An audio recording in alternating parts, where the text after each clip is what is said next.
Hey everyone, welcome back. You ready to dive deep into something really interesting? Let's do it. All right, so today we're tackling college fight songs. Oh, this is going to be fun. Everyone loves a good fight song. Exactly. But we're going beyond just the catchy tunes and looking at the lyrics. Because believe it or not, they can reveal a lot about culture and how it changes over time, even how regions see themselves. Oh, yeah. The soundtrack of Saturday afternoons. But we're going deeper than just the catchy tunes and school spirit. Way deeper. In the data skies, we take our flight. Trends and numbers come to life. Colors and charts, they dance and play. Showing truth in a visual way. In GenderDecoded, we uncover truths and stories like no other. In the data waves we find the secret maps of humankind.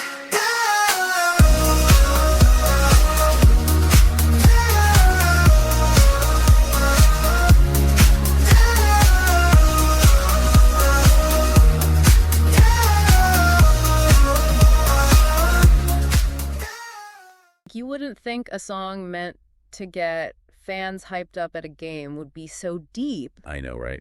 It's pretty amazing.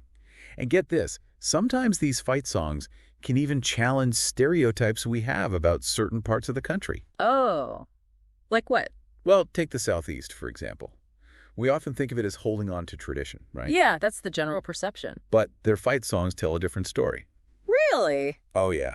And that's just one of the fascinating things we're going to uncover today. I'm intrigued. To break it all down, we have an expert with us who's done some really cool analysis of college fight song lyrics from all over the U.S. So when you first started digging into this data, what really stood out to you? What were you like, whoa, got to look into this further?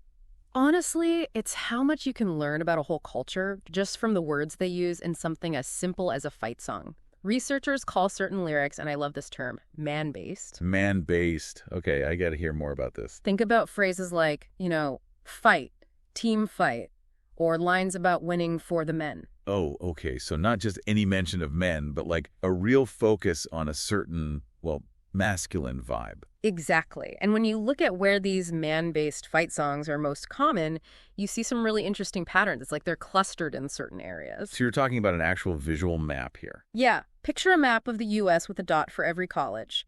And those dots are color-coded. Blue for schools with these man-based fight songs, and pink for those that don't. All right, I'm picturing it. What does it show us? Well, if you look at the Midwest, the Big Ten Conference especially, you see a whole lot of blue, like a sea of it. It's a real hot spot for those more traditional man-based lyrics. Now, I got to admit, I would have thought the Southeast, with its reputation for traditional values, would look pretty similar to the Midwest on that map, but you're telling me it doesn't? Nope, not at all. And that's what's so fascinating. Down south, especially in the SEC, it's mostly pink. Meaning they don't tend to use that type of language in their fight songs. Okay, hold on. I'm officially mind blown. So we got to figure out what's going on with the SEC. How do they end up so different from what we might expect? Well, a big part of it has to do with history. A lot of those Big Ten schools were founded way back in the late 1800s. Ah, so their songs were written at a different time with different social norms. Exactly. Back then, that kind of language was just the way people talked. It was the norm. Take the University of Michigan's fight song, The Victors. Right. It was written in 1898 and has that line about being champions of the West. That reflects a time when college, sports, even most institutions were largely dominated by men. So these lyrics are like little time capsules, capturing the language of a very specific era. I like that, time capsules. And yeah, you're right. And the SEC schools, many of them being founded later, they didn't have that same starting point. They just began with different language altogether. Okay, so it's not necessarily that the Southeast was intentionally more progressive back then. It's more about the timing and what was considered normal when their schools and songs came about. Exactly. For example, look at the University of Alabama's fight song, Yay, Alabama. It does mention Southern men, but the overall theme emphasizes unity and pride.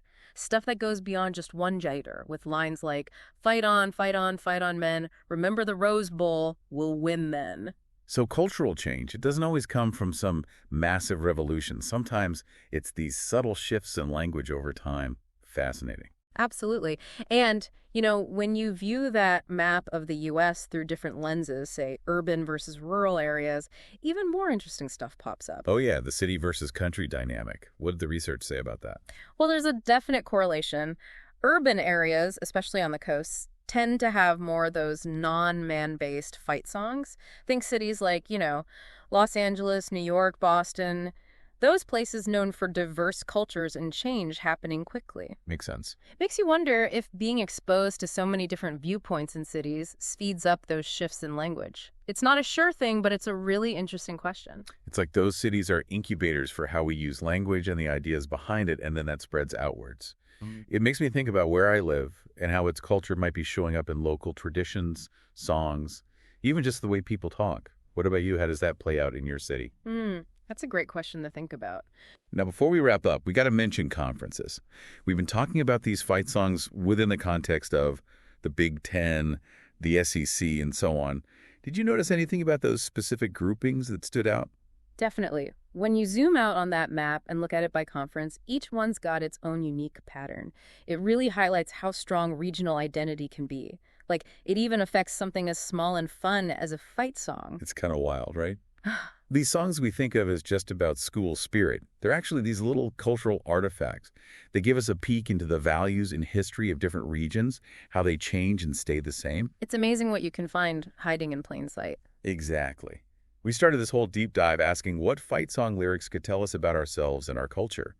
And wow, it's been a fascinating journey. We've uncovered some unexpected stuff about how language evolves, how regional identity plays a role. It's really incredible. It makes you wonder, what other everyday things might be packed with these hidden cultural messages? I bet there's tons. Keep your eyes peeled. You might be surprised by what you notice. Absolutely. It's all around us, waiting to be discovered. Thanks for taking this deep dive with us. And hey, if you got any thoughts about all this, let us know. We love hearing from you. Thanks for having me. This was really fun. Until next time, keep...